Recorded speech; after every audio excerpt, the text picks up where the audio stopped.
রাসূল করিম সাল্লাল্লাহু আলাইহি ওয়াসাল্লাম এই পৃথিবীতে যে আলোর বর্তিকা নিয়ে এসেছেন, তাওহীদের যে আলোর চেরাগ নিয়ে পৃথিবীতে এসেছেন, আজকের এই আধুনিক সভ্যতার এই যুগে যে আলো পৃথিবীতে আমরা দেখতে পাচ্ছি, সভ্যতার যে বাতি পৃথিবীতে জ্বলছে, এই বাতির পেছনে একমাত্র অবদান প্রাণ প্রিয় নবী মুহাম্মদুর রাসূলুল্লাহ সাল্লাল্লাহু আলাইহি ওয়াসাল্লামের মাধ্যমে।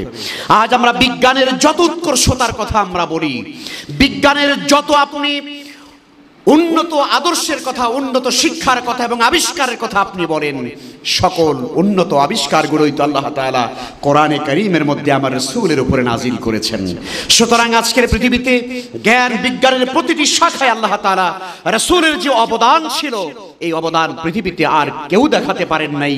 এই জন্য আজকে খ্রিস্টান জগৎ তারা অকপটে স্বীকার করে নিয়েছেন মুহাম্মদ সাল্লাল্লাহু আলাইহি ওয়াসাল্লাম is the superman of the world.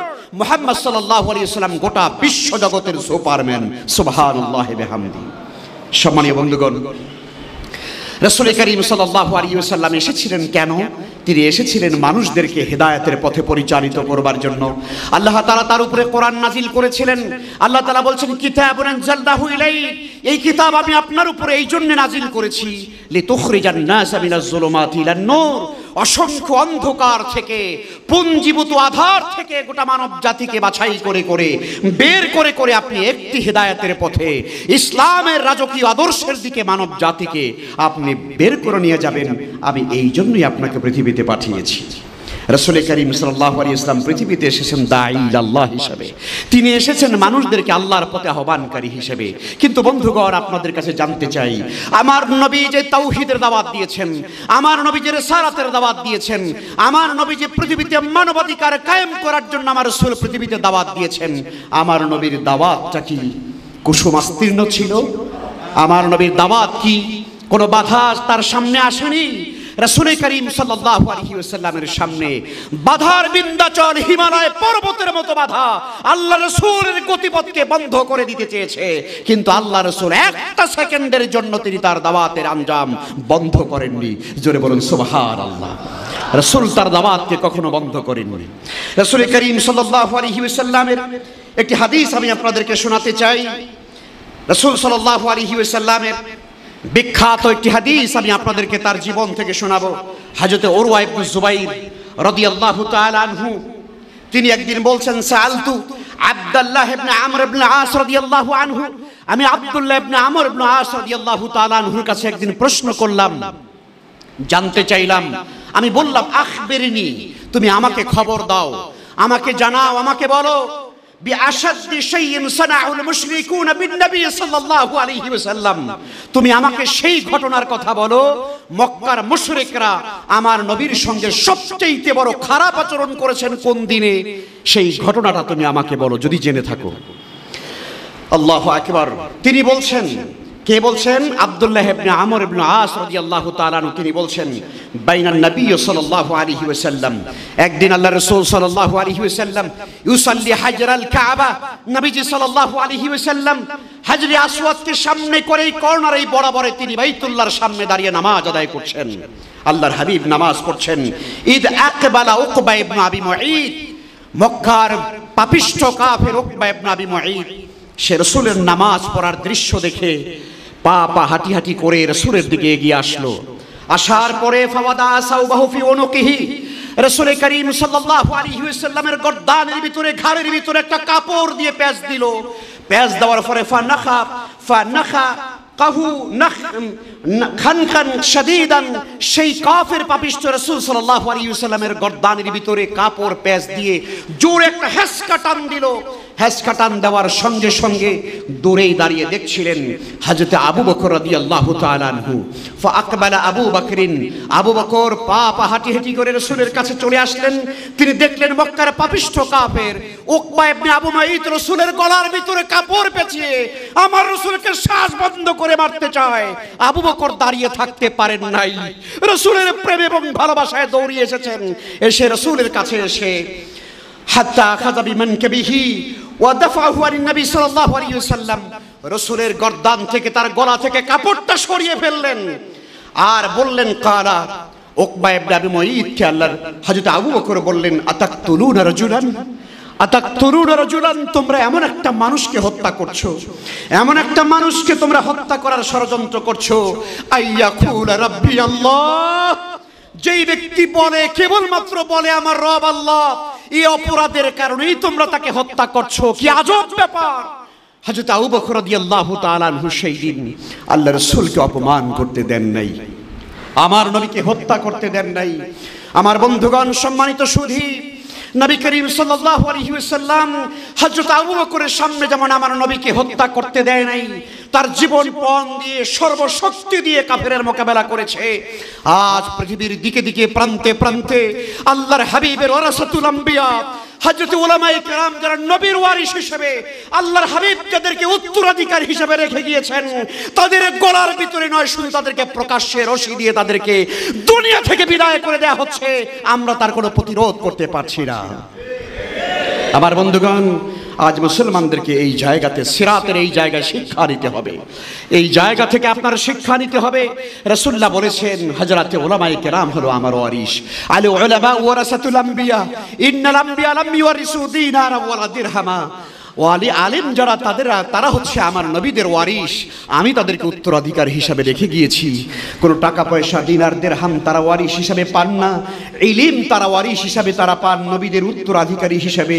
আজ হযরতে উলামায়ে কেরাম যারা দ্বীনের পক্ষে কথা বলছেন, তাওহীদের এই বাণীকে সবুজ জমির দ্বারা কায়েম করার দৃঢ় প্রত্যয় যারা গ্রহণ করেছেন, তাদের উপরে যে অবর্ণনীয় জুলুম, অত্যাচার আসছে একের পর এক, এই প্রেক্ষিতে আমরা নীরব নিস্তব্ধ হয়ে যদি শুধুমাত্র দেখতে চাই, দেখতে থাকি, তাহলে আল্লাহ না করুন, আল্লাহ না করুন, এই জমিন থেকে আল্লাহু আকবার বলার মতো, কালিমা লা ইলাহা ইল্লাল্লাহ মুহাম্মাদুর রাসূলুল্লাহ, এটা বলার মতো লোক একদিন খুঁজে পাওয়া যাবে না। ঠিক কিনা বলেন? আমার ভাইরা, সেই জন্য প্রত্যেককে সচেষ্ট ভূমিকা, দায়িত্বশীল ভূমিকা পালন করতে হবে। এটি আমি আপনাদেরকে উদাত্ত আহ্বান জানাই। নবী করিম সাল্লাল্লাহু আলাইহি ওয়াসাল্লাম দ্বীনের এই দাওয়াত দিতে গিয়ে অবর্ণনীয় জুলুম এবং অত্যাচারের তিনি মুখোমুখি হয়েছিলেন। কিন্তু রাসূল পৃথিবীতে এসেছিলেন, তার আগমনের মূল উদ্দেশ্য হচ্ছে, আল্লাহ রাসূল বলেন, ইন্নামা বুইসতু লিউতাম্মিমা মাকারিমাল আখলাক, এই পৃথিবীতে আমি এসেছি মানুষের চরিত্রকে ভালো বানানোর জন্য, আমি মানুষের চরিত্র মাধুর্যকে উন্নত করার জন্য পৃথিবীতে এসেছি। কিন্তু আল্লাহর হাবিবের সেই আখলাক, নবীজির সেই চরিত্র, নবীজির সেই আদর্শ, নবীজির সেই দর্শন আজকে সমাজের ভিতরে না থাকবার কারণে আজ আমাদের সমাজে চোর, বাটপার, ছিনতাইকারী, রাহাজানি, ধর্ষক, আজকে সম্পদ লুণ্ঠনকারী সংখ্যা দিন দিন বেড়েই যাচ্ছে। ঠিক কিনা জুড়ে বলেন? আমার ভাইরা, সিরাতুন নবীর আদর্শ যদি আল্লাহর জমিনের প্রত্যেকটি জায়গায় ছড়িয়ে দেওয়া যায়, বিশ্ব নবীর আদর্শ যদি পৃথিবীতে সব জায়গায় ছড়িয়ে দেওয়া যায়, তাহলেই আমরা মনে করি একটি সুখী সুন্দর সমাজ, একটি রাষ্ট্র কায়েম করা সম্ভব। পৃথিবীতে মানুষের আইন দিয়ে, মানুষের তৈরি করা মতবাদ দিয়ে কোনোদিন সুখী সমৃদ্ধশালী বাংলাদেশ তৈরি হতে পারে না। সম্মানীয় ভাইয়েরা, নবী করিম সাল্লাল্লাহু আলাইহি ওয়াসাল্লামের একটি হাদিস, আল্লাহ রাসূল বলেছেন, আকমালুল মুমিনিনা ঈমানান, আকমালুল মুমিনিনা ঈমান হাসানুহুম আখলাকা, মানুষের মধ্যে ঈমানের দিক থেকে সবচেয়ে ভালো সেই ব্যক্তি যার আখলাক সুন্দর, যার চরিত্র ভালো, যার আখলাক ভালো, সেই হলো ঈমানের দিক থেকে সবচেয়ে মর্যাদা সম্পন্ন মানুষ।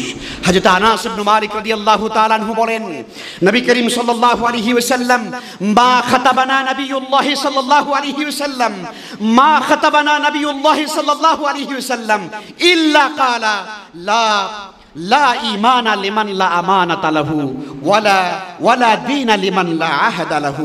আহমদ হাদিসটি বর্ণনা করেছেন। হযরত আনাস ইবনে মালিক রাদিয়াল্লাহু তাআলা আনহু বলেন, নবীজি এমন কোনোদিন বক্তৃতা করেন নাই, যখনই তিনি বক্তৃতা করতেন এই হাদিসটা তো তিনি আল্লাহর রাসূল বলতেন। নবীজির হাদিসটা হলো এই, লা ঈমানা লিমান লা আমানাতা লাহু, যার আমানতদারিতা নাই তার কাছে ঈমান নাই। ঠিক কি না? যার কাছে আমানত নাই তার কাছে ঈমান নাই। আল্লাহ রাসূল বলেন, ওয়ালা দীনা লিমান লা আহাদা লাহু, যার কাছে ওয়াদা নাই, প্রতিজ্ঞা নাই, প্রতিরক্ষা নাই, যে মানুষের ওয়াদাকে রক্ষা করে না, আল্লাহ রাসূল বলছেন লা দীনা লাহু, তার দিনদারি বলতে কিছুই নাই। সম্মানীয় বন্ধুগণ, কাজেই যদি সত্যিকারে দিনদার মানুষ যদি তৈরি করতে চাই, মুহাম্মদুর রাসূলুল্লাহ সাল্লাল্লাহু আলাইহি ওয়াসাল্লাম যে আদর্শ, যেই মিশন এবং ভিশন পৃথিবীতে নিয়ে এসেছেন, সেটি যদি আমরা নিজেরা ধারণ করতে পারি এবং সেই দাওয়াত যদি মানুষের কাছে পৌঁছে দিতে পারি, তবেই এই সিরাতুন নবী, এই মিলাদুন নবী, এইবারে রবিউল আউয়াল যাই কিছু আমরা করি না কেন, এটি আমাদের জন্য সার্থক হবে, সফল হবে। আল্লাহ তাআলা তৌফিক দান করুন, জোরে বলুন আমিন। নবী করিম সাল্লাল্লাহু আলাইহি ওয়াসাল্লাম পৃথিবীতে আর আসবেন না, তিনি চলে গেছেন, কিন্তু তিনি আমাদেরকে অসহায় করে রেখে যান নাই। নবীজি বলেছেন, কাদ তারাকতুকুম মারাল বাইদা লাইলুহা কানাহারিহা। আল্লাহ রাসূল বলেন, আমি তোমাদেরকে রেখে যাচ্ছি একটি আলোকিত জীবন ব্যবস্থার উপরে, একটি আলোকিত দিনের উপরে তোমাদেরকে রেখে যাচ্ছি। লাইলুহা কানাহারিহা, যার রাত্রি হলো দিনের মতোই আলো। সুবহানাল্লাহ, যার রাত দিনের মতোই আলো। অর্থাৎ ইসলাম এমন একটা জীবন ব্যবস্থা যেখানে রাত বলে কোনো কথা নাই, তার রাত এবং দিন সমান। রাসূল বলছেন, কাদ তারাকতুকুম আলাল বাইদা লাইলুহা কানাহারিহা। আল্লাহ রাসূল আরো বলেন, লা ইয়াজিগু আনহা বাদি ইল্লা হালিকুন, আমার পরে কেবলমাত্র পথভ্রষ্ট লোক ছাড়া কেউ এই দিন থেকে সরে যাবে না, এই দিন থেকে কেউ বেরিয়ে যাবে না। সুতরাং আমি তোমাদের জন্য যে আদর্শ রেখে গেলাম, আমি যে আদর্শ জীবন ব্যবস্থা তোমাদের উপরে রেখে গেলাম তোমাদের কাছে, এইটাকে তোমরা মজবুত করে ধরবে। রাসূল আরো বলেন, মাইয়া ইসমিনকুম, তোমরা যারা আমার পরে যারা পৃথিবীতে বেঁচে থাকবে, তোমরা যারা আমার পরে পৃথিবীর শাসন ব্যবস্থা চালাবে, তোমরা যারা আমার পরে সমাজ ব্যবস্থা চালাবে, তোমরা যারা এই পৃথিবীতে আমার পরে আসবে, ফাসায়ারা ইখতিলাফান কাসীরা, তোমরা আমার পরে যারা দুনিয়াতে আসবে অনেক রকমের মতানৈক্য, ইখতিলাফ তোমরা দেখতে পাবে।